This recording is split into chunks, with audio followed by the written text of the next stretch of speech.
اچھا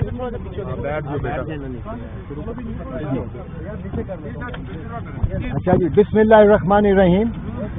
जैसे कि आपको इल्म होगा कि नेशनल अकाउंटेंसी ब्यूरो ने नोटिस इशू किए हैं आसिफ अली जरदारी साहब को और बिलावल भुट्टो जरदारी साहब को, क्योंकि ये शेयर होल्डर हैं पार्क लेन एस्टेट पीवीटी लिमिटेड के। इनके डायरेक्टर जो हैं वो हैं इकबाल मेमन साहब और यूनुस साहब। ना आसिफ साहब का ना बिलावल साहब का इस कंपनी में जो डे टू डे अफेयर्स हैं कोई दखल अंदाज है। सारा काम जो इस कंपनी का है ये दो डायरेक्टर्स करते हैं। और उसके अलावा जब ये कंपनी बनी 89 के अंदर बिलावल साहब 1 साल के थे। हुआ ये इस केस के अंदर, ये मैं थोड़ा सा आपको वाकयात बयान कर दूं।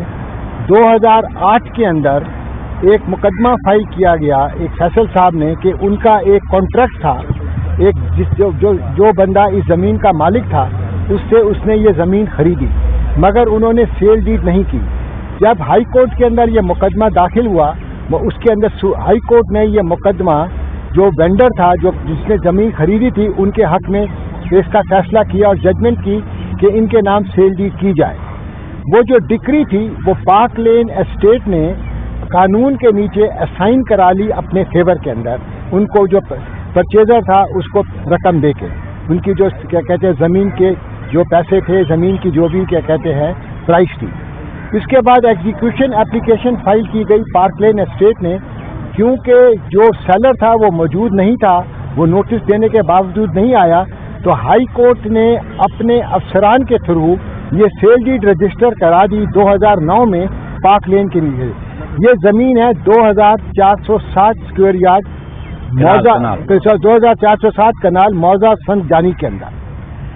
2012 के अंदर सीडीए ने, तहसीलदार ने सीडीए की मौजूदगी के अंदर डिमार्केशन की, ज़मीन की डिमार्केशन कर दी।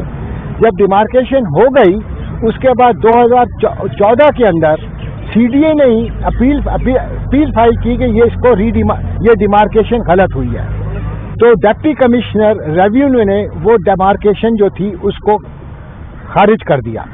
इस फैसले के खिलाफ पार्क लेन ने अपील फाइल की कमिश्नर रेवेन्यू को। कमिश्नर रेवेन्यू ने ऑर्डर किया कि ये मुकदमा जो है एडिशनल डिप्टी कमिश्नर रेवेन्यू सुनेगा और जब तक केस फाइनल नहीं होता स्टेटस को मेंटेन किया जाए। एडिशनल डिप्टी कमिश्नर रेवेन्यू ने तमाम फरीकैन की मौजूदगी में ये फैसला किया कि इस ज़मीन को फिर से रीडिमार्केट किया जाए तमाम स्टेक होल्डर्स की मौजूदगी के अंदर और 15 दिन के अंदर इसकी रिपोर्ट दी जाए। 2016 से लेकर 2018 तक पार्क लेन रिक्वेस्ट करती रही तहसीलदार को और डिप्टी कमिश्नर को कि इसकी रीडिमार्केशन की जाए, मगर रीडिमार्केशन नहीं हुई। 2018 के अंदर दरखास्त दी गई, पार्क लेन ने दरखास्त भी दी रीडिमार्केशन के लिए कि इसको रीडिमार्केशन की जाए, मगर रीडिमार्केशन फिर भी नहीं हुई। अक्टूबर 2018 को मेट्रोपॉलिटन कॉरपोरेशन ऑफ इस्लामाबाद ने असिस्टेंट कमिश्नर रेवेन्यू को खत लिखा कि यह मसला 2016 से पेंडिंग है, डिस्ट्रिक्ट कलेक्टर का फैसला है, इसको रीडिमार्केट किया जाए तमाम स्टेक होल्डर्स के मौजूदगी में, मगर फिर भी उनके लिखने के बावजूद भी रीडिमार्केशन नहीं हुई। अब नैब ने यह नोटिस दे दिया कि 118 कनाल के ऊपर आपने कब्जा किया हुआ है, जमीन खाली पड़ी हुई है, कोई उस पर बिल्डिंग नहीं बनी हुई है, कोई कंस्ट्रक्शन नहीं हुई है।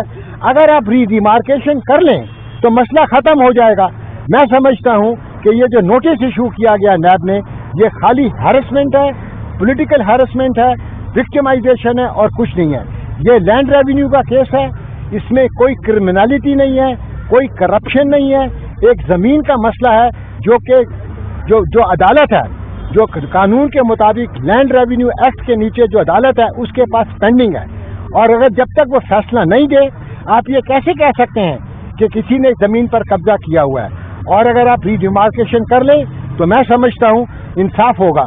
अगर पार्क लेन के पास कोई ज़्यादा ज़मीन है तो बिल्कुल वो नहीं लेंगे, और अगर कम है तो उनको दी जाए, मगर ये फैसला पोजेशन का रीडिमार्केशन के बाद होगा जो 2016 से पेंडिंग है। इसमें पार्क लेन का कोई कसूर नहीं है और आसिफ अली जरदारी